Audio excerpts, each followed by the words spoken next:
সামরিক স্থাপনার পর এবার তেল শোধনাগার লক্ষ্য করে হামলা শুরু করেছে ইরান এবং ইসরায়েল। এতে মধ্যপ্রাচ্যে চলমান সংঘাত আরও জটিল হয়ে উঠেছে।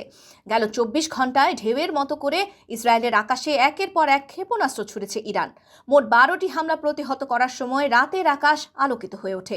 এসব হামলার একটিতে ইসরায়েলের একটি তেল শোধনাগারে আগুন লাগে বলে আন্তর্জাতিক গণমাধ্যম খবর দিয়েছে। হামলার সময় বহু ইসরায়েলিকে বাংকারে আশ্রয় নিতে দেখা যায়, তবে দেশটির গণমাধ্যম ক্ষয়ক্ষতির বিস্তারিত কিছু জানায়নি। পাল্টা হামলার দাবি করেছে ইসরায়েলও। তাদের দাবি, তেহরানের একটি তেল ভান্ডারে আঘাত হানা হয়েছে। হামলার পর আগুন ও ধোঁয়ায় আকাশ ঢেকে যায়। ৭ মার্চ গভীর রাতে এসব ঘটনার মধ্য দিয়ে নবম দিনে পৌঁছেছে ইরান ইসরায়েল যুক্তরাষ্ট্রের সংঘাত।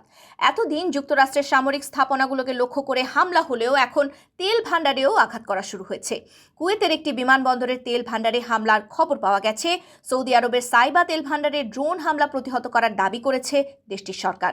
এদিকে যুক্তরাষ্ট্রের প্রেসিডেন্ট ডোনাল্ড ট্রাম্প ইরানের নিঃশর্ত আত্মসমর্পণের কথা বললেও তেহরান তা নাকচ করে দিয়েছে। ইরানের বিপ্লবী রক্ষা বাহিনী বলেছে অন্তত ৬ মাস যুদ্ধ চালিয়ে যাবার মতো প্রস্তুতি রয়েছে তাদের।